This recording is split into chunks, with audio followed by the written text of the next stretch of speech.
स्क्राउंज किया, जिस तरह भी किया, लेकिन उस थ्रेशोल्ड पे चले गए।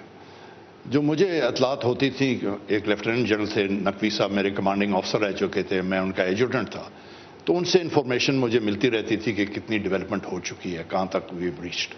तो I was confident that we are there already. शगाई में जो शाफ्ट्स बनाए वो 92 में तैयार हो गए थे। यूरेनियम हमने ढूंढ ली थी लोकल, हर चीज़ तैयार थी, उसको ओपन नहीं कर रहे थे।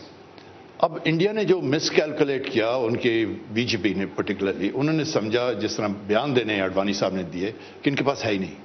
नहीं, वो तो कह रहे हैं जसवंत सिंह साहब कि वो एक्सपेक्ट करते थे कि पाकिस्तान भी एक्सपेक्ट। ये बयान अलग चीज़ है। बयान वो दे रहे थे, ओपन बयान थे उनके, जिनके मैं जवाब भी दे रहा था अडवाणी साहब कि नहीं है, ब्लफ, ये ब्लफ है। अब ये है कि क्योंकि इन्होंने 11 मई को किया, शाफ्ट्स हमारी तैयार थी, हर चीज़ तैयार थी, मिनिमम 12 दिन चाहिए थे हमें जाके डिवाइसेस को डालना और उसको एक्टिवेट करना। 11 तारीख होता है, 28 तारीख जो सी हमारी टेस्ट हो जाती है, विच टुक इंडिया एक्चुअली अडवाणी साहब by total surprise. Was it true? Was it true? What did it took Advani साहब by total surprise? वही अडवाणी जी का क्या था मैं नहीं कह सकता, बट हमारे एस्टिमेट्स में ऑल गवर्नमेंट्स कैलकुलेट, और हमारे एस्टिमेट्स में ऐसा रिएक्शन पाकिस्तान से होगा हम कैलकुलेट करके चलते थे। ये आपके उसमें कैलकुलेशंस में था। अच्छा, लेकिन इंडिया और पाकिस्तान की रिलेशनशिप के लिए ये मोमेंट कैसा था? Both becoming nuclear power, both have declared their power in front of the world, दुनिया रिएक्ट कर रही है, एक ही मतलब सब कॉन्टिनेंट के दो हिस्से जो हैं, दो सेपरेट स्टेट्स हैं, न्यूक्लियर हो जाती हैं दोनों। मैं सोचता हूँ कि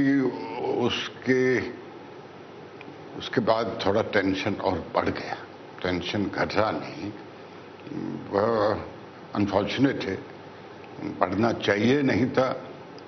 आपस में बातचीत का सिलसिला उससे पहले होता तो ऐसा नहीं होता।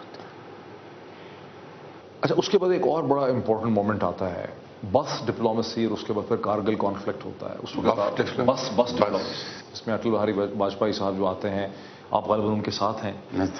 आप दिसंबर 1998 में इंडिया के फॉरेन मिनिस्टर बन जाते हैं, आप उनके साथ। वो कैसा मोमेंट था बस डिप्लोमेसी का, क्योंकि वो न्यूक्लियर एक्सप्लोजन्स के कुछ महीनों के बाद होती है वो चीज़।